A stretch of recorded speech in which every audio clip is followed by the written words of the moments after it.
take Kalam 2.0, remove Aristotelianism from it. Nobody believes that universe is static anymore. Exactly. Yeah, so modern science has completely revolutionized that. Science is today, it's the language of atheism, and we need to make science the language of Islam. Sheikh Hamza Karamali. Assalamu alaikum. Walaikum assalam wa rahmatullah. So how are you, Sheikh?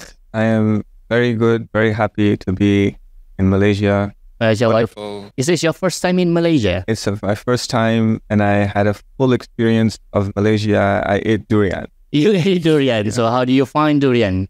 Was it to your liking? It was a once-in-a-lifetime experience that everybody who visits Malaysia has to have. So out of all the fruits that you have ate, durian is one of it. It's unique.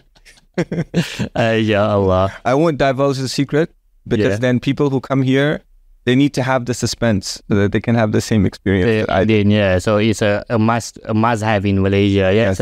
And you can proudly say that you have tried durian. Yeah, actually, the thing that prompted me was when I came into my apartment, it said all of the list of things that were forbidden.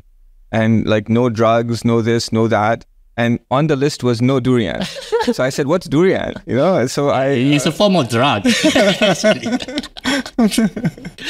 It's a good drug. So Alhamdulillah. So Sheikh is a very special person that you are bringing to you. Sheikh Hamza Karamali is the founder and creator of Why Islam is True. He has studied the Islamic sciences with traditional scholars for over 20 years, taught hundreds of courses online, and designed, managed, and participated in interdisciplinary research projects with philosophers and scientists. So another very unique thing about Sheikh is that Sheikh Hamza actually studied, I think it was science, computer engineering, wasn't it? Yes. Yeah. So you are essentially a hacker, yeah? A hacker Sheikh. A Sheikh who can hack, yeah? So please be careful of what you posted online of this podcast because Sheikh can know your IP. Yeah. So it's very dangerous, yeah? And Sheikh, why we bring him here is that he has dealt extensively with atheism, with the notion, with the argument of against the existence of God. And have you dealt with many philosophers and atheists yourself? Yeah, I actually worked for 3 years at a Muslim think tank. And I organized interdisciplinary research projects between scientists, theologians, and philosophers, modern philosophy. So I had first-hand experience. I tried out the traditional Muslim argument for the existence of God and the truth of Islam. It was a very, very good experience. And I found that we have the best argument. MashaAllah, Alhamdulillah. So one of the perhaps most interesting, I think, ideological effort that you are bringing forth is what is called KALAM 3.0, isn't it? Yep. Yeah, so that's exactly what we are going to be discussing today in this podcast. The concept of KALAM 3.0 is very, very interesting. I think a lot of you is hearing this for the first time. So let's go. Yeah. So the first question would be, the most basic question. What even is Kalam? What is it? Yeah. So Kalam is one of our sciences. It's one of the traditional Islamic sciences. Unfortunately, it's been neglected in our times. We study fiqh, we study tafsir, we study hadith, but we don't, many Muslims, they haven't studied Kalam. They haven't studied it properly, at least. So the science of Kalam is a science that its goal is to learn the arguments through which you can show that the beliefs that you have as a Muslim are actually true. So it's based on rational arguments. It's based on the science of logic, which was a science that Muslims used to study. And logic, traditional Islamic logic, it has epistemology in it, it has metaphysics in it, and it also has some pre-modern science in it. Science is really important. We'll talk more about that. So Kalam, it came about as a result of conversations that Muslims had with the civilizations around them. Its origins are in the Quran. So the Quran, it makes arguments. The Prophet Ibrahim alayhi salam, famous verses in Surah Al-An'am Yeah. where the sun and the moon and the stars, he said, okay, if you say these are God, I'll take them as gods. This was he didn't really believe they were gods, but he was debating with the idol worshippers. And then each one of them set. And he said that when it sets, he said, La uhibbul afilin. I don't love and worship things that set. And the meaning of that, as our classical mufassirun explained, is that when something sets, it disappears, it means it changes, it means it's dependent, it means it's weak. So this is an allusion to an argument for the existence of God called the Quranic contingency argument. And maybe we'll explore that in a little bit. But the general idea is that the Quran makes rational argument. Then as the Muslim civilization expanded, there was the House of Wisdom, and the works of the ancients were translated and they were studied by the Muslims. And Muslims, they came into contact with Christians who were very philosophically advanced. They were the inheritors of Aristotle and Plato. And they had integrated all of that with their Christian theology. So now when Muslims were talking to them, engaging with them, they had philosophical concerns, they had philosophical questions that the Muslims, they needed to engage with. And it was out of this that the first group of Muslim intellectuals emerged. And this group is called the Mu'tazila. So the Mu'tazila, they were supported by the state, and they did a very good job. They were very intelligent people. They did a very good job, but they made some mistakes. And then the Muslim scholars, they built on the work of the Mu'tazila and they corrected it. And when they did that, then Kalam was born. And I call this Kalam 1.0. This is like the first kind of Kalam. But the Mu'tazila were also talking to Christians, and they were also talking to the philosophers. So I think, like, unfortunately, our theological scene has become dominated by inter-Muslim arguments and polemics. Indeed, And so I always try to avoid that. And I think, like, what we need to do is to step back and see that there's a bigger picture, right? There's a bigger picture of Muslim civilization engaging with non-Muslim civilization. And the Mu'tazila, and that's the bigger picture of what's happening. And so there's arguments for the truth of Islam that are also being constructed. So and so when the early Muslim scholars, they first developed Kalam, it was done naturally in the language of the Mu'tazila, in the concerns of the Mu'tazila, in the arguments of the Mu'tazila. They said, this is not quite right, change it like this. Then after the Mu'tazila, the next intellectual challenge that emerged in our history was a group of people called the Falasifa. A Falasifa is often mistranslated as philosophers. It's not accurate, right? Because now philosophy means something else. Falasifa, these are a particular group of Neoplatonic philosophers.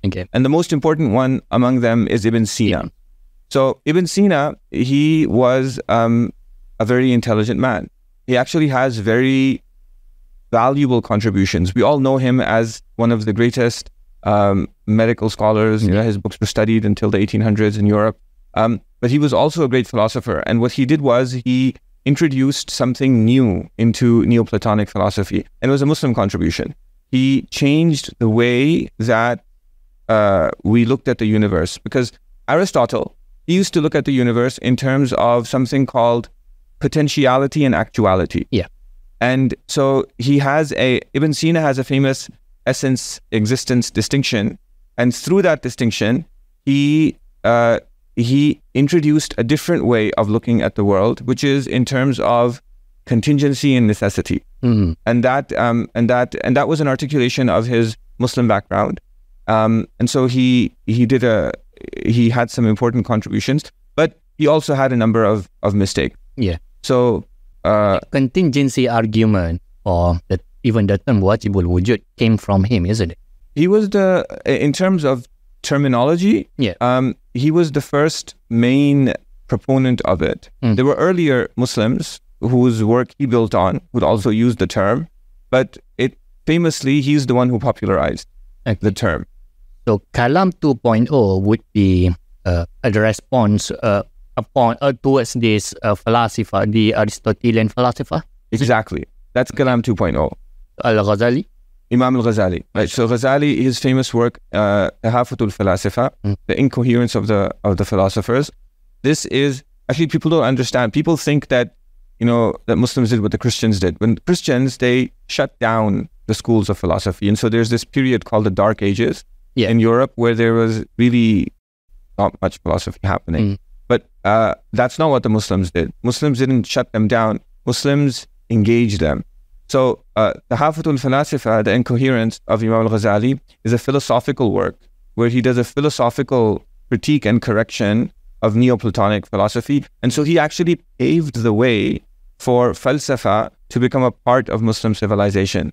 So this is why it was because of Imam al-Ghazali that Imam al-Razi, for example, he became a great philosopher. He did falsafa. He took what Ibn Sina did and he elaborated it, he expanded on it, but it was all done in a way that's consistent with our beliefs as Muslims, and it's also philosophically superior to what had preceded.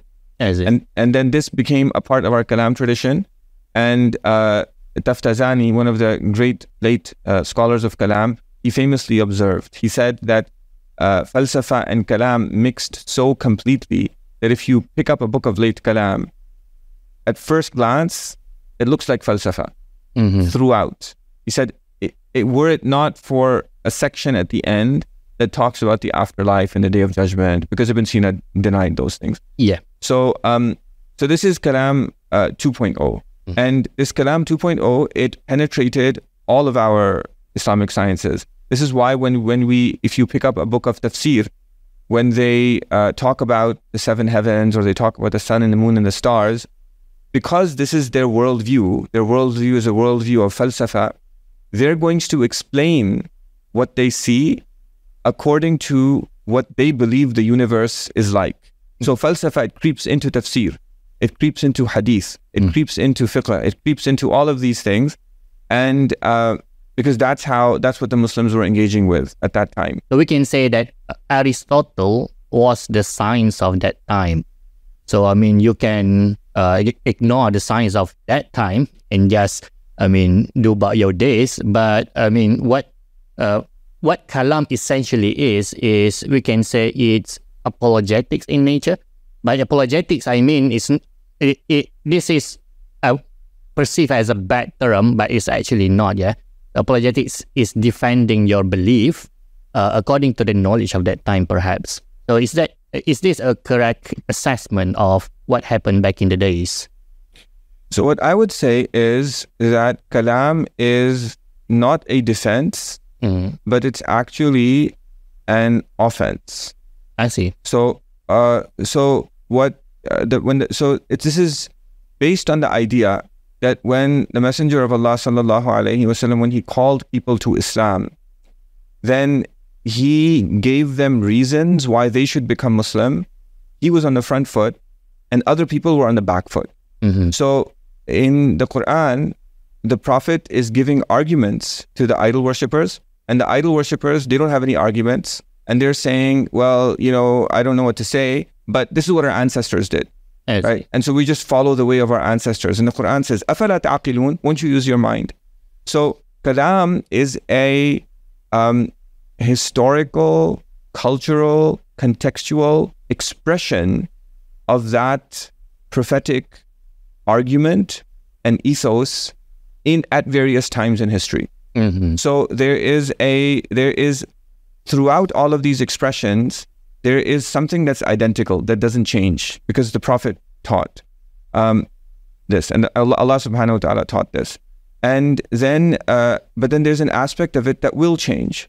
And that's where Kalam 3.0 comes from. That's why I think it's important to have a Kalam 3.0. Because if you go to Kalam 2.0, it talks about things like bodies and accidents, and a hylomorphism, and all of these. And these things, with the onset of modern science, all of these things were unseated. So modern science is based on a refutation of Aristotle. Aristotle believed that heavier objects fall faster than lighter objects. Modern science is based on refutation of that. Aristotle believed that the earth is the center of the universe and the sun goes around it. Modern science is based on a refutation of that. So was this the scientific revolution? the scientific revolution, Galileo, Copernicus. So the scientific revolution is essentially a rejection of Aristotle, yeah? Exactly. So what's the relationship between Christianity and Aristotle? So what Christianity did was it took Aristotle and it used Aristotle to express Christian theology. And as a result of that, Aristotle became sacred. And the church adopted positions regarding the divinity of Jesus that were grounded in Aristotelian understandings of how the universe works. So Christians still do that. So Christians, because they believe in the incarnation, they believe that God became one with the universe. Their theology of nature is intertwined with their theology of God. So when Galileo, he challenged the fact that the Earth is at the center of the universe based on his scientific empirical observations, that went against the religious commitments that the church had made. And that's why he got into trouble. I see. So it's not really, they are going against Christianity per se, but they were going against Aristotelian interpretation, perhaps, of Christian that had been sanctified. I see. And then adopted by Thomas Aquinas, who was considered a saint by the Catholic Church. Yeah. So now, and this is actually this is anti-philosophical. It's not, if you want to do philosophy, you can't take a philosopher and sanctify him. Because that's the end of philosophy. Indeed. You always have to be able to critique him, disagree with him. And this didn't happen in Muslim tradition. So I can actually, so what I have, what's my approach that I learned from my teachers is that I believe that what I have is true. And I have reasons for it, and I want to explain them to you, and I call you to believe what you believe is true. And if my evidence is sound, then there will be a convergence, and you can take your time. So this is it results in harmony, discussion, open academic debate. We need to have this atmosphere, right? But the reason why we don't have this atmosphere is because sometimes we as Muslims, we feel that we're unable to respond to a particular argument, but we love our religion very dearly. And so what we do is we clamp down, we restrict, we say, no, that's not allowed. And that's unphilosophical. So what I would argue is not only is it unphilosophical, but it's also not religious from an Islamic perspective. So what we need to do is we need to upgrade our ability to think critically as Muslims, upgrade our understanding of philosophical arguments, take Kalam 2.0, remove Aristotelianism from it, totally and absolutely. Totally and absolutely. So there are aspects of, what happens with Kalam is that you have a central goal, which is to prove that God exists and the Prophet Muhammad ﷺ is his messenger. Then, and as you do that, you do it in the language and terms of the people around you. For practical reasons, because people have commitments. People have philosophical, scientific commitments. So you take them where they are, and you use it to express truths and arguments that are Quranic. As you do that, there is an overflow. There's an overflow into science, a natural overflow. Because what happens, or philosophy, because what happens is that science and philosophy become transformed. And now, because there's been an integration of Islam through rational arguments with philosophy. So now people, they start doing philosophy on issues that are not directly related to creed. I see. And they start doing science on issues that are not directly related to creed, but their Muslimness spills over into it, and it becomes this huge tradition. So now what we have is, we have now in our age, we've inherited this tradition. Now, so there's this overflow So we have to be able to distinguish between the parts of it that are essential and the parts of it that are overflow. The parts of it that are overflow, they're not important. They're not important to us now, especially if these are things that people no longer believe in.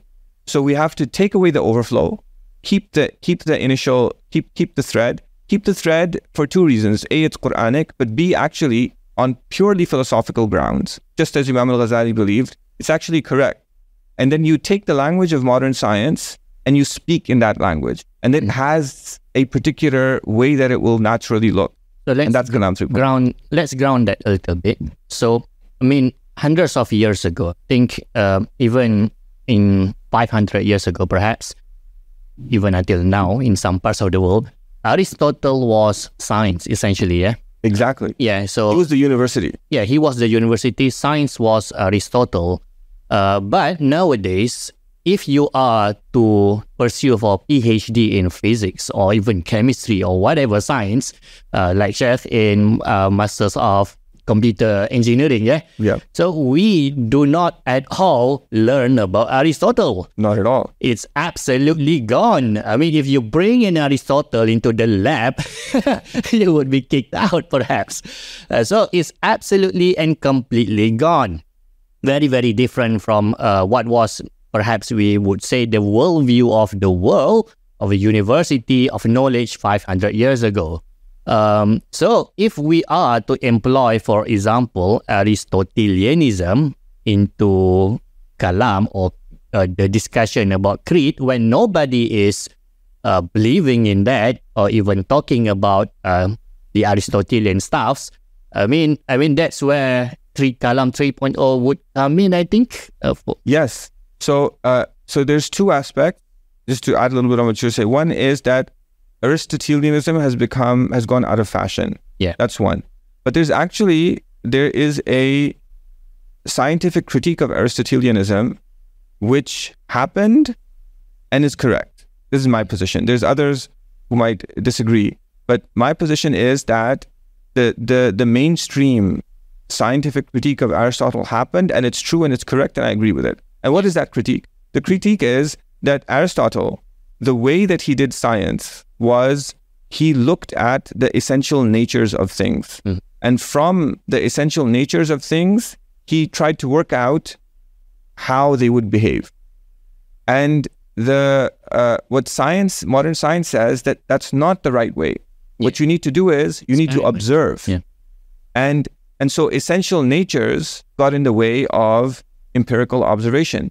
And that's what we should do, right? And we as Muslims, we have a history, because we have a critique of Aristotle. Even though Aristotelianism merged with Kalam, the feature of Aristotelianism in Kalam is a rejection of the fact that essential natures necessarily bring about their result. And this is one of the things that Imam al-Ghazali did. And so you have scholars, astronomers like Ali Qushji. He worked in the Ottoman lands, and he did astronomy, and he rejected Aristotelianism, and he did a purely empirical science. And there's research that shows that Copernicus, his work was influenced by him, because modern science is a departure from Aristotelianism into empirical science, and Kalam actually enables that. So to bring in Aristotelianism into modern science in our times, I think it's philosophically wrong.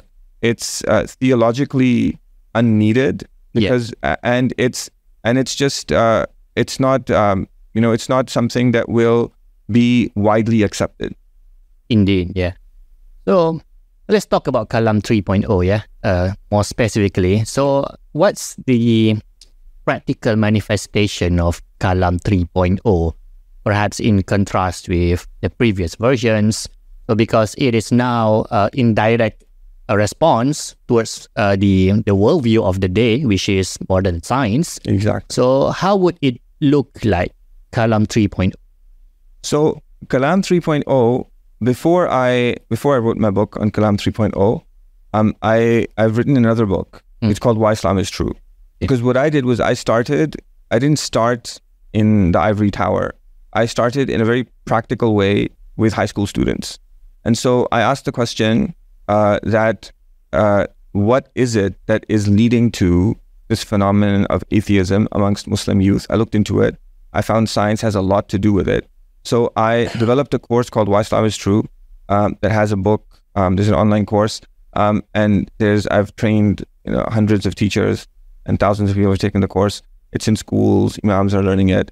And so that's for the average person, that's where I'd say you begin. So people come to me and say, I want to study Kalam, right? So where do I start? I would always say, start with Why Islam is True. And we did an intensive here a couple of days ago. So, because when you understand why Islam is true, you understand that you can actually show that Islam is true in a very simple, intuitive way. And you could explain it to a 7-year-old, to a 9-year-old, to just your average person without bringing in too much philosophical terminology. Yeah. So that's the practical manifestation. I want to emphasize that the science is really important. It's really important for Muslims to learn science because science is today, it's the language of atheism, and we need to make science the language of Islam. And they have hijacked science essentially, yeah? Yeah. And so we need Muslims going into the STEM subjects. We need Muslims studying math. We need Muslims studying science. And this is more important than studying history and philosophy and the humanities, because the theological challenges that we face today, they come from science. They come from materialism, and we have to be conversant. So people ask me, scholars, they've gone through traditional education, they want to get a modern education. What should I study? I always say study science, and learn math. So that's what I did when I went. And so when another kind of practical manifestation is, and on the philosophical level, is something called the Kalam cosmological argument. Yeah. So the Kalam cosmological argument is... Can I try it? Can I try to let's go. To explain it? Yeah, let's go. So I went to Sheikh's class, I think a few days ago. And let me try to present it, yeah? So if there's anything faulty, please let the audience know lah. So that's very humble of you. This is the mark of a good student. Well, yeah, a good student is somebody who is happy to make a mistake. And I've made many mistakes in my life. We all do, yeah. Too. Yeah. So Kalam cosmological argument is one of the main and perhaps the most popular form to prove God's existence. I think how we present it is like this. It consists of two premises and one conclusion. Premise number one, everything that began to exist as a cause. That's premise number one. Number two, the universe began to exist. Yeah. Therefore, the conclusion is that the universe has a cause. Was that right? That's perfect. MashaAllah. Nothing to correct. No, you did a great job. Can I put a little bit of commentary on it? Yeah, sure. Do tafsir. No, was it tafsir? Yeah, tafsir. I'll do a shot. Okay. So I'll start at the end. Yeah. So in the Muslim tradition of mantiq, we actually switch the major and minor premises. Okay. So William Lane Craig is Aristotelian. So he starts with everything that begins to exist has a cause, called the major premise. We put that second. So for us, we put the minor premise first and the major premise second, which is okay. It's a minor thing, but I think it's actually clearer as the way that you think. The other thing is, I think it's, you correctly said that it is the most popular argument for the existence of God. And there's a reason for that. And so it has a history. And the history is that in the 20th century, scientists who are atheists, who are materialists, they made a scientific discovery that shook their materialism and atheism to the core. Nobody wanted to believe it. And that discovery was that the universe began to exist. So even Einstein, right? Didn't believe that universe began to exist. He believed in static, eternal universe, wasn't it? Yeah. So implications of his theory of relativity, the straightforward implication was that the universe began to exist. He looked at it, said, that can't be right. Right? That can't be right. And so he The biggest inserted, blunder, right? he inserted something into the equations so that it wouldn't give that thing. And then later when scientists discovered it, as you said, he said this was my biggest blunder. Yeah. Belgian priest. Yeah. So when the Big Bang was discovered, and the evidence for this is overwhelming, and so when the evidence for the Big Bang was discovered, suddenly now, today, as a result of that, scientists believe that the universe has an age. It's about 14 billion years old, 3.7 billion years old. And so in all science textbooks, they'll all say the age of the universe is 13.7 billion years. And this is revolutionary because throughout human history, even people who believe in the existence of God, they've believed that the universe is static. So because you look up, you see the stars rising and setting at the same places every single night. It looks continuous. It looks like it's not changing. So they didn't used to believe that the universe is expanding. So they would believe that God created the universe in 6 days, but then after that it's fixed.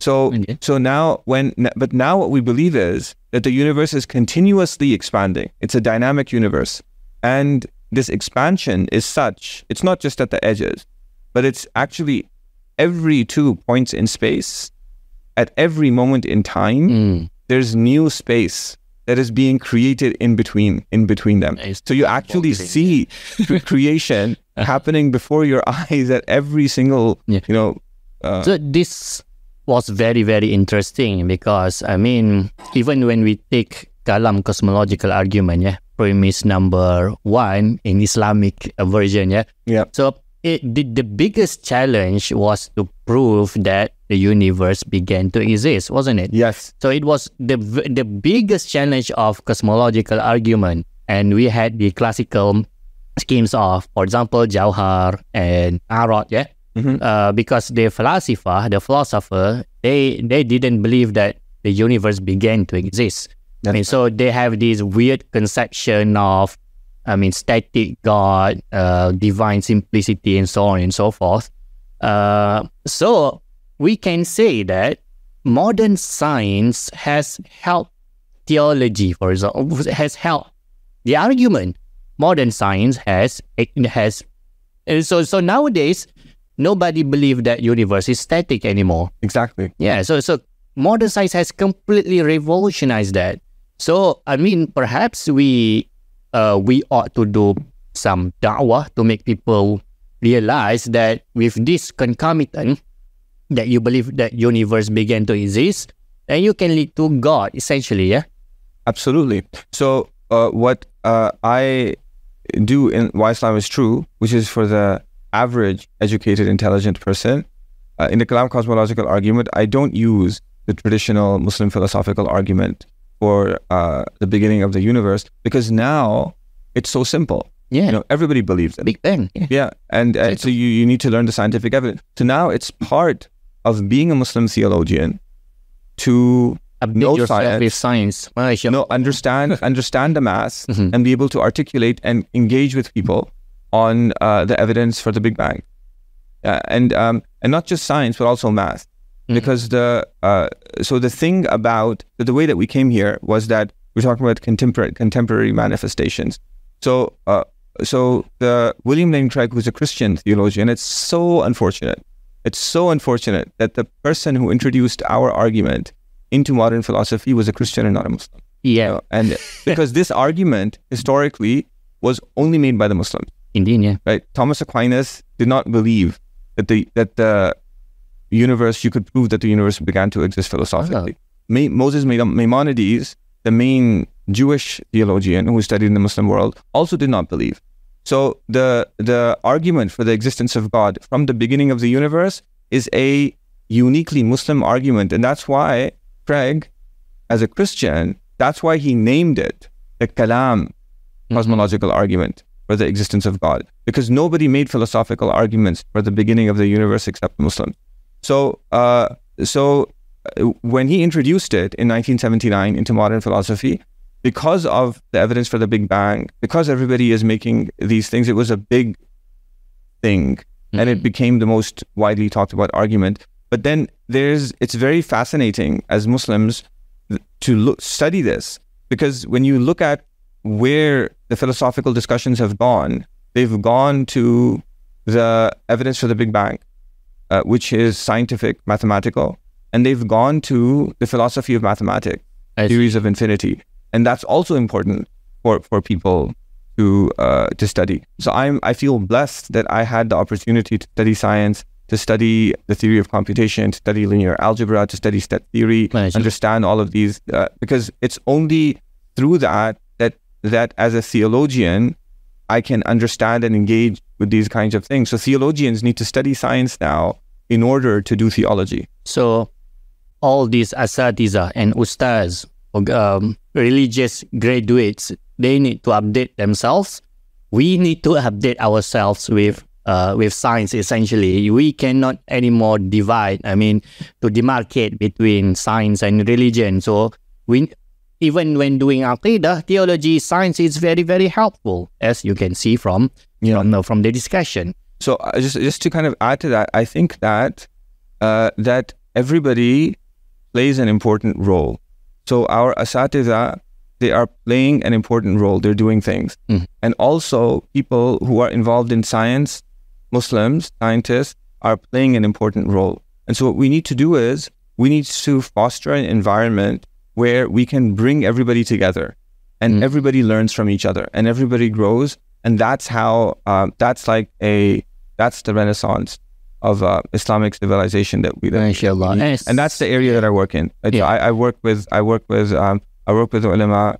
I'm grateful for the great work that they do, and I work with philosophers and I work with scientists, and I try to show how we can all work together. Yeah, as a science background graduate, this is very, very refreshing for me to hear, and perhaps very inspiring as well, because we have roles to do in defending or maybe making KALAM 3.0 a success.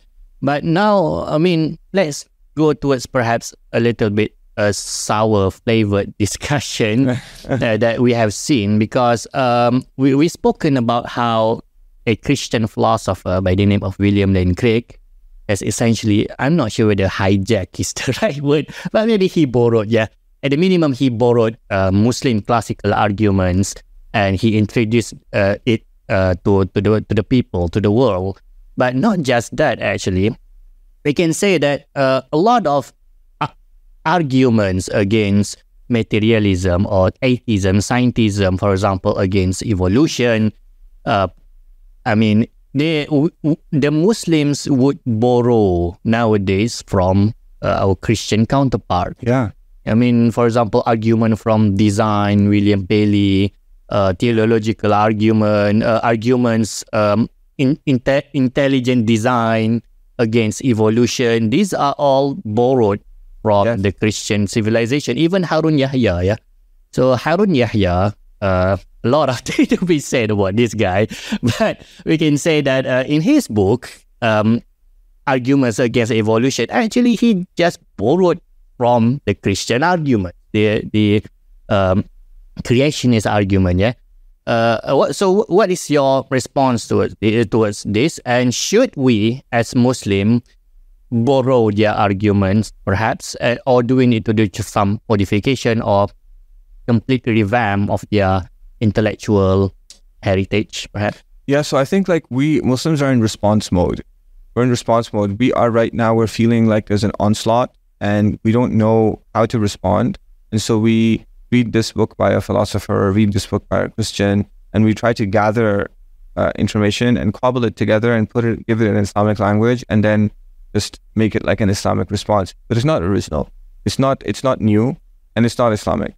So if we look at our own tradition, we find that there are arguments that give a different angle. So William Lane Craig, he didn't, I don't think he hijacked it. I think he corrupted it. Because even worse, yeah, because his Kalam cosmological argument, the way that it ends with a discussion of the philosophy of time. And he says that after God created the universe, so William Lane Craig, his argument, his Kalam cosmological argument, is an argument for an immaterial God. Okay. Because basically what he says is that if the universe began to exist and it's material, then the cause for the existence of the universe cannot be material, because there's no material thing to point to. Yeah. Therefore, the one who created it needs to be immaterial. So what he then says is that after creating the universe and creating time, the immaterial being becomes part of the universe, and becomes so he has philosophical arguments for that. But why does he do that? Because it's part of Christian belief that God became part of the universe. Incarnation, it's part of Christian belief that Jesus is God. And died, right? Yeah, and God died. So Ghazali and all of our mutakallimun would have a heart attack. If somebody said it, it's like, you don't understand the arguments. How can you come to this conclusion? Nobody, like the entailment of the Kalam cosmological argument is the falsehood of Christianity, right? So this is an area. So I gave a lecture recently at the IIUM on this. It's also in the upcoming Kalam book. But if the argument is made properly, then it corrects this, because in the Muslim form of the argument, the conclusion of the argument is not merely an immaterial God, because something that's immaterial could be God, could not be God. Yeah. The thing that makes someone God is that everything needs him, he doesn't need anyone. Wajibul wujud. Wajibul wujud. And so the way that we make that argument, it takes us to that, and that prevents us from prevents anyone actually from coming to this conclusion. So that's and then other things. There's flaws in the intelligent design argument, and they need to be corrected. And so I have an argument. I called it Quranic design argument. Again. So in the Muslim tradition, design is an argument for an attribute of God, not for the existence of God. Existence of God is proven through other arguments. But a lot of work that intelligent design advocates have done, I like at the Discovery Institute, right? Mm-hmm. So it's Stephen Meyer and William Dembski. So there's things we can use if we understand our Muslim commitments. There's a lot of illustrations that they've made that we can use for our own arguments. Because the phenomenon of design is really quite remarkable, and it has so maybe just a quick discussion. Yeah. So what do you think is the best argument for the existence of God from an Islamic perspective? If you can perhaps make it a top 5 rank it, number 1, number 2, number 3. So the best Islamic argument from an Islamic perspective, I would say from an Islamic and a philosophical perspective, right? So when we say Islamic, it means that it's consistent with the Quran. When we say philosophical, it means that it's philosophically sound and rigorous. I believe the two converge. Okay. So the best argument is the contingency argument. Contingency argument. So can you explain a little bit about that? Yeah, so it begins with the observation that things in the universe are contingent. Contingent means dependent. So we can just replace contingency with dependency. Imkan, right? Imkan. Dalil imkan. Dalil imkan. Yeah. That's right. So what this means is that when I look at a leaf and it's green, I say that it needs something to make it green. When I see the wind blowing, I see that the wind needs something to make it blow. Everything in the universe, it needs an explanation. So and this is something that Muslims and atheists and Christians and any rational person are all in agreement with. Even the atheist believes science. Yeah, exactly. So the fact that the universe is contingent, it needs an explanation. Science is predicated on it. So this is our point of departure. This is actually one of the reasons why this argument is also so powerful, It's because this first premise of it is science is predicated on it. So for practical purposes, they have to admit it. So that's the first premise. The second premise is that you see that if something is dependent, then that dependence can only be fulfilled by something that's independent. An infinite regress of dependences is impossible. It doesn't explain anything. Can you perhaps explain in a practical example? Yes. How do we understand that infinite regress is possible in relation to contingency? Yes. So infinite regress is a big word. Basically, what it means is that regress is movement in the backward direction. Progress is movement in the forward. Regress is in the backward direction. So an infinite regress means a never-ending movement of something one after another in the backward direction. So infinite regress, there's many different kinds of infinite regress. So it's imprecise to say infinite regress is impossible, because you can have an infinite regress of dependencies, you can have an infinite regress of temporal events, you can have an infinite regress of many other things. So you have to, if you're talking about the impossibility of infinite regress, you have to define what it is that you have a regression of. Okay. So in the contingency argument, we have a regression of dependencies. Or dependency. Okay. Not cause. Not cause, yeah? Not cause. Okay. That's a different argument. It's the first cause argument. So, which I can explain the difference. So what happens is that you take a person to illustrate and you lean him backwards. And then there's somebody else behind him who is supporting him. And then you lean that person backwards. Again. And then there's somebody else behind him who's supporting him, and you lean that person backwards. And so you have a line of people who are leaning against each other. Mustafa Sabri, the last Shaykh al-Islam of the Ottoman Empire, he has a work called Mawqiful Ilm, one of the greatest works of theology of recent times. He uses this illustration. That's where I stole it from him. Hijack. Inshallah, he'll be happy. So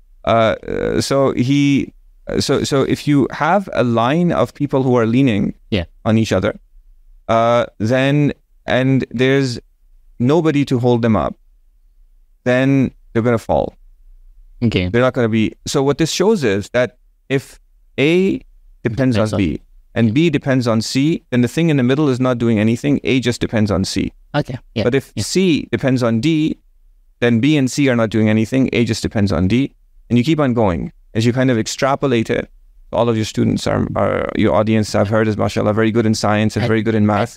So they can very quickly see that if you keep on adding things that are dependent, then you put somebody who's leaning, then what you do is you say, well, you're not doing anything.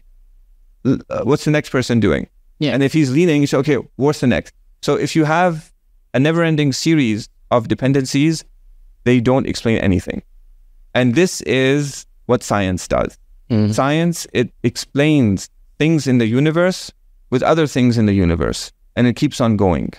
So what this argument says is that does not explain why leaves are green, why wind blows, why everything in the universe is happening. You need something that's independent, on which everything depends, and it itself doesn't need anything. And that's wajibul wujud, that's a necessary being. So now I have proven the dependence of everything upon a necessary being. I've eliminated materialism, which is the belief that physical things are the only things that exist. And I'm off to a good start. And it's an easy, intuitive argument. And it's the argument that Sayyidina Ibrahim made. And it's actually everywhere in the Quran. Because when I say, Bismillahir Rahmanir Rahim, I'm saying I do this with the help of Allah. And Allah, our Mufassirun, they say is the one who exists necessarily, wajibul wujud. So that's how we've conceived. Is it the same as As-Samad? Yes. Allahu Ahad, Allahu Samad. As-Samad means the one on whom everything depends, and he doesn't depend on anything. Okay, so we can say that it is a Quranic argument then. Exactly. So is As-Samad the same as wajibul wujud? As-Samad it has the same meaning as wajibul wujud. Inshallah. So As-Samad, Samada Yasmudu means to climb. So when you climb stairs, you're doing sumud. Okay. So Allah is As-Samad because they say that yusmadu ilayhi fil hawaij. You raise your hands to him in the fulfillment of your needs. You go up to him metaphorically in the fulfillment of your needs. Everything goes up to him to fulfill his needs. So if everything goes up to him to fulfill their needs, he doesn't need anything. Everything needs him. Wajibul wujud. It's like Samad is a wajibul wujud with a spiritual kind of twist. It's like you imagine somebody making sujood. When somebody makes sujood, they're saying to God, I need you completely and utterly. You don't need anything. Everything needs you. Help me. Which is tawheed, which is the essence of our religious experience as Muslims. And that's captured in, Samad is captured in wajibul wujud. Wajibul wujud is like a philosophical kind of like a thing of it. So that's argument number one. So that's contingency argument, yeah, perhaps the strongest argument that we can make. And there are also some other arguments, the design argument. So I would say you do contingency, and you can do Kalam cosmological argument. Okay. And I would say that the Kalam cosmological argument returns eventually to the contingency argument, and all other arguments are bad. They're all flawed. I see. Okay. All right.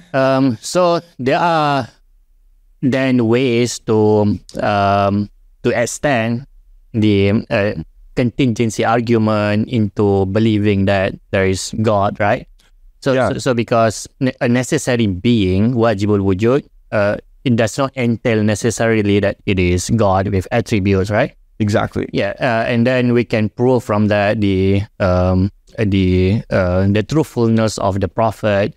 But how do we go about that? I think you guys ought to perhaps register with or follow Sheikh's courses, which will be provided in the link below. Yeah, so you can actually get started with a free email series. It's called the Quranic Case for God, where I demonstrate the Quranic contingency argument and how it actually puts Muslims in a unique position to respond to atheists, why a Christian fails and how a Muslim can blow them out of the water.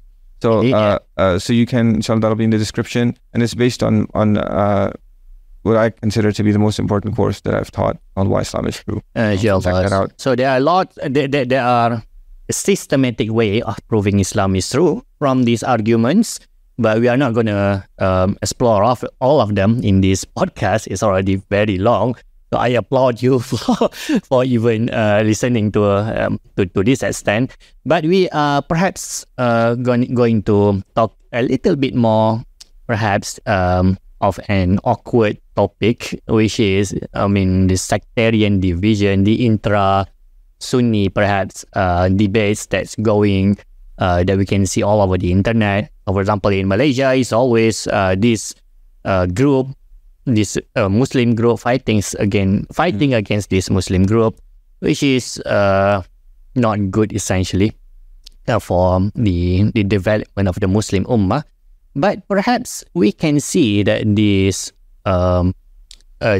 umbrella term for this umbrella of Kalam 3.0 has a potential to perhaps be a unifying tool for the Ummah. Is that a correct assessment? Yeah, so I would just like to, I'm very happy you mentioned that. I believe that, especially now, as our brothers and sisters in Gaza, nobody's helping them. And the reason why nobody's helping them is because Muslims are divided. Yeah. And so as Muslims, we need to realize that every Muslim says La ilaha illallah Muhammadur Rasulullah, and that is the key to paradise. So, and we need to come together, and we need to create an environment where we can work together, cooperate with each other, and theologically explore ideas with each other.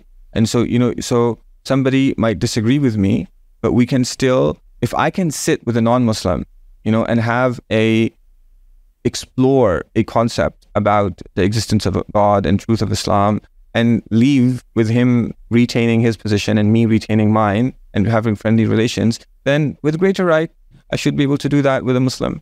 Right? So I think like the ethos should always be that we are all searchers for truth. We are independent.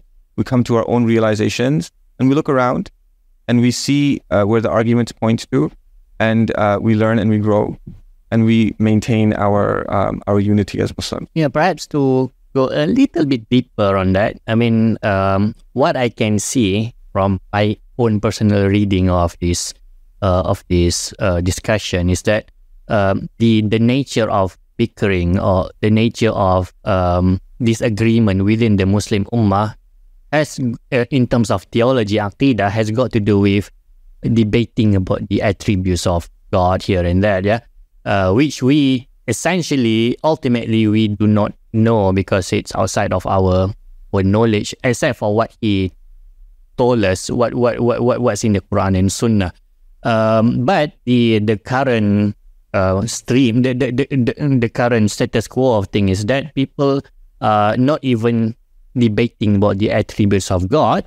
They are debating whether God exists or not. So essentially, we ought to move forward from the classical debates that spans hundreds of years and perhaps look at the current issues, which is even bigger, that people don't even believe in the existence of God, let alone bickering about about His attributes. So what's your comment on that?